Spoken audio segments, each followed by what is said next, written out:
যারা নবীজির পরিবারকে ভালোবাসবে, মুহররমকে ভালোবাসবে, পাক পাঞ্জাতনকে মহব্বত করবে, হাসান হুসাইনকে মহব্বত করবে, মৌলা আলী মা ফাতেমাকে ভালোবাসবে, আমার রাসূলুল্লাহ তাদের জন্য 8টা পুরস্কার ঘোষণা করেছেন। জবান খুলে বলেন না সুবহানাল্লাহ। 1 নাম্বার মাতা তাইবান,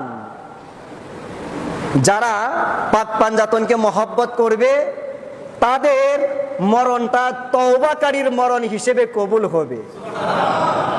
2 নাম্বার মাতা মাগফুর আল্লাহু, যারা আহলে বায়াত পাক পাঞ্জাতনকে মহব্বত করবে আল্লাহ পাক কোনো না কোনো সিস্টেমে তাদের যাবতীয় গুনাহ মাফ করানোর পর মরণ দান করবে। 3 নাম্বার মাতা মুস্তাকমিলাল ঈমান, যারা পাক পাঞ্জাতন হাসান হুসাইনকে মহব্বত করবে এরা পরিপূর্ণ ঈমান সহকারী মৃত্যুবরণ করবে। 4 নাম্বার মাতা শাহিদান, যারা আহলে বাইত পাকে পাঞ্জাতনকে মহব্বত করবে এরা ঘরের ভিতরে মরলেও এদের মরণটা শহীদের মরণ হিসেবে কবুল হবে। 5 নাম্বার বাশশারাহু মালাকুল মাউতি বিল জান্নাহ সুম্মা মুনকারু ওয়া নাকির, যারা পাক পাঞ্জাতন আহলে বায়াতকে মহব্বত করবে এদের জান কবজ করার আগে স্বয়ং আজরাইল তাদেরকে জান্নাতের সুসংবাদ দান করবে।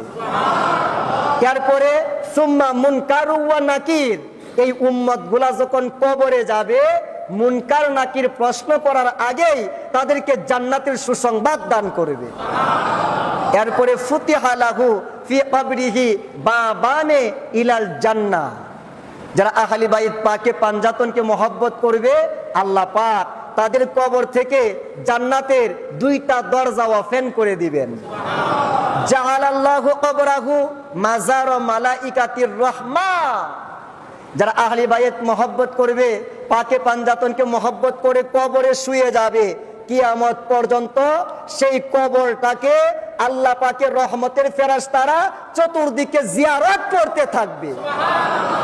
সর্বশেষ ইয়াজিফু ইলাল জান্নাতি কামা তাজিফুল উরুস ইলা বাইতে যাওজিহা, দুনিয়ার একজন জামাইকে যেমন আদর করতে করতে বিয়ের দিন শ্বশুর বাড়ির লোকেরা মিছিল দিতে দিতে বাড়িতে ঢুকায়, যারা দুনিয়ার জমিনে আহলে বাইত পাকে পাঞ্জাতনকে মহব্বত করবে কাল কিয়ামতের ময়দানে আমার আল্লাহ ওদেরকে ঠিক তেমন ভাবে মিছিল দিয়া দিয়া নারা দিতে দিতে তাকবীর দিতে দিতে